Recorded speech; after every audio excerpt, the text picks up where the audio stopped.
So, we're going to discuss a little bit today about the manipulation of the needle in acupuncture points, and even the manipulation of a hand or device on acupressure points, and how different movements can elicit different responses in the body in a very simple way. There are 36 different needle techniques that we can use, and 8 different basic massage pressure techniques that we can use in traditional Chinese medicine.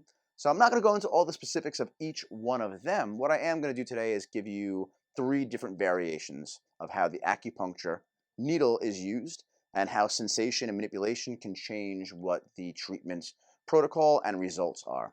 So imagine the body is like a job site, right? You could bring a foreman to the job site and he walks onto the job site, takes a look around, stands there, observes some things, doesn't really do much. He's not digging, he's not surveying, he's not building anything, taking anything down. He's just checking stuff out, taking a look away. What's going on right now? That's analogous to an acupuncture being either freehand inserted or tapped in, put to a depth, and left alone. All right? It's an even, balanced technique. That technique typically and traditionally was only used for a person who was completely healthy, where there was nothing really that you wanted to change. Putting the needle in, feeling around, nothing really out of place in that position. Cool, take it out, leave it alone. The foreman comes to the job site, he takes a look around, and leaves the body to do what it naturally does. The second type is where the foreman comes to the job site and he says, "Workers, commence around me." And all the workers gather around and they wait for their instructions, but they never receive instructions. He's just doing a head count to see how many workers are there and making sure that they're all doing what they're doing, right? Are you doing your job? Are you doing your job? Are you doing your job? Awesome, cool. Just keep doing that. Where no change is being made. It's an assessment of the situation. In that situation, the needle again is inserted. The needle is moved to the correct depth and angle. And qi, the sensation of the arrival of qi. It's a heavy sensation, a pressure, an ache, a dull ache, sometimes a throbbing sensation of the practitioner manipulating the needle, breathing in deeply and accumulating qi around that point is the same as the foreman being put on the job site and the workers assembling around them, going, "Hey, we're here to do a job now." When would that technique be used? That technique was traditionally and typically only used for very ill people, terminally ill people.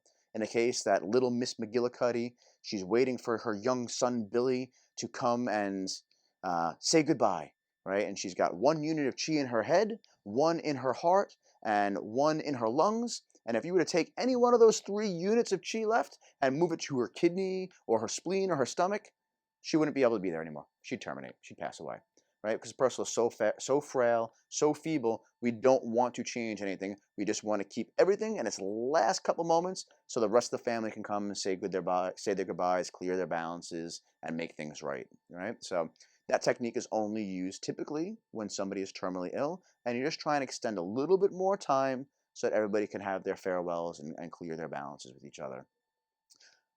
The rest of the acupuncture techniques all involve some kind of manipulation, thrusting, lifting, spinning, twisting of the needle, movement of chi within the practitioner's body, and a different set of information that is given to the patient through the stimulation of needling. So in that case, the foreman comes to the job site.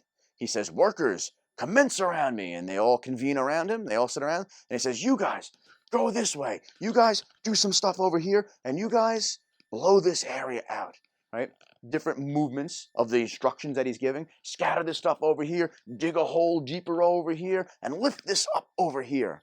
He gives each one of those workers different ingredients or different instructions to do. And the needle goes in. We call the workers to the point. We get that Dutchy sensation. And now by lifting and thrusting the needle, by spinning it different ways, by twisting it and bending it, we're giving different sensations to the tissues, different nerve input to the nerves that feed back to the brain. And the brain gives a feedback loop back to that area to make a change in response to that stimulus that's being given. So if we move the needle fast, your body goes, "Hey, we got to speed stuff up around there. The metronome's getting a little bit quicker. We got to do the quicker things also." And if we move the needle slower, things in the area tend to slow down. If we lift things up, things will start to pick themselves up. And if we push things down, the body will push things down deeper. So the change in the practitioner's chi and their own metabolic forces in their own body, whether they speed themselves up, slow themselves down, whether they concise things in and they astringe, or they disperse and let things out, whether they raise things up or settle things down, come to center. All these different manipulations of chi in their body is reflected through the body to the needle, through the needle into the patient, from the patient's nerves to their brain back to their tissues to make that change happen. And that's why manipulating the needle is crucial for effective acupuncture treatment. So that's one of the ways that we dose acupuncture, and it's one of the ways I like to explain to my clients and my students how our bodies are like build sites. We have a foreman that's a needle that can come to the area. He can bring his workers along, still no work can be done, or he can actually give them independent instructors and stimulate them to do work differently and change how the body changes its own patterns. So that's a little 101 on acupuncture advanced basics. If you have any questions, please leave them below. And like always, be well and live life fully.